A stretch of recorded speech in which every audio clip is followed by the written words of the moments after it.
Actually, the Kung Fu Panda movie franchise was as good as done after Kung Fu Panda 3 in 2016. However, following the recent success of the Netflix series Kung Fu Panda: The Dragon Knight, those responsible at DreamWorks now seem to believe that there is potential in a fourth film and have made an official announcement. The film is expected to hit theaters in March 2024 and will no longer be distributed by 20th Century Studios, but by Universal Pictures. Also joining the team is producer Peter Hastings, who was equally invested in Kung Fu Panda: The Dragon Knight. In the original lead role, we will again be able to see, or rather hear, Jack Black as the skilled martial artist Panda Po. However, the exact plot deals are not known as of yet, which also means that we don't know whether the film will tie in with Kung Fu Panda: The Dragon Knight or with Kung Fu Panda 3 in any way. We are looking forward to more information about Kung Fu Panda 4, which will be out in March 2024. And in the meantime, we will keep you posted. The upcoming John Wick prequel series, The Continental, consists of 3 episodes and was originally supposed to be broadcast by the US channel Starz. However, according to media reports, the series will now be broadcast by the US streaming service Peacock instead. Peacock president Kelly Campbell expresses her joy about this deal. For example, the 3 John Wick movies, which are also exclusively available on Peacock, are among the most watched films on the streaming service. The partnership with Lionsgate is an honor, she says, and they will ensure that The Continental becomes one of the streaming highlights of the coming year with the help of NBC Universal's Full Power. The plot is set in 1970s New York and revolves around the young criminal Winston Scott. Also well known from the movies, Winston fights his way through the underworld and wants to take over the hotel The Continental, which serves as a meeting place and hideout for numerous hitmen and criminals. In addition to Colin Waddell as young Winston Scott, we get to see Mel Gibson as Cormac, Peter Green as young Uncle Charlie, Ayomide Adegun as Charon, and Jeremy Bobb as Mayhew, among others. Each of the 3 episodes will be about 90 minutes long, with the Book of Eli director Albert Hughes handling the production of episodes 1 and 3, while the Lord of the Rings of Power director Charlotte Brandstrom will take over the 2nd episode. The series is scheduled for release next year, at which point we can also see the 4th John Wick movie in theaters on March 24th, 2023.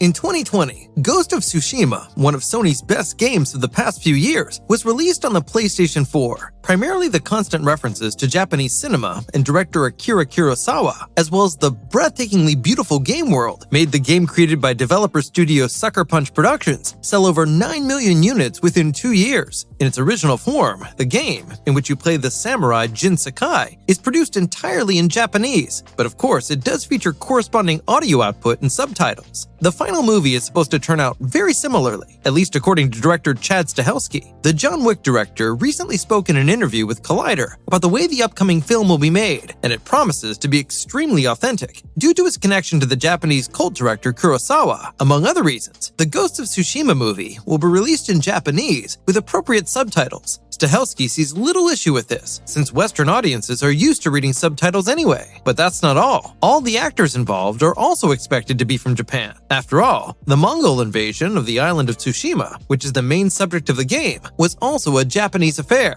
Sony is said to be very much behind the idea, so it should only be a short period of time before shooting starts. There is no exact release date for the movie yet, though given the early stage of production, we should not count on a release in the next 2 years.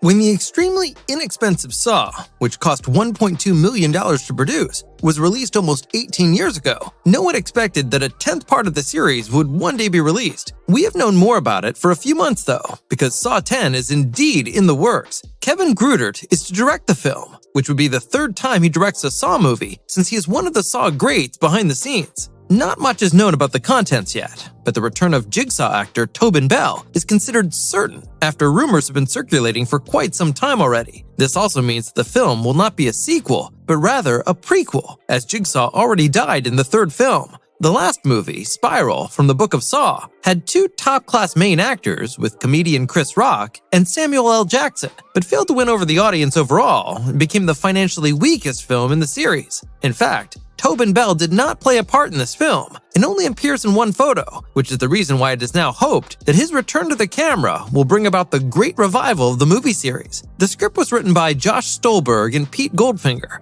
both of whom have been writing scripts for the Saw franchise for quite some time. Some sources claim that Saw 10 will take place shortly before Saw 3, and hence just before Jigsaw's death, but this has not been officially confirmed yet. but at least the official release date was announced a few days ago, and that is planned for October 27th, 2023.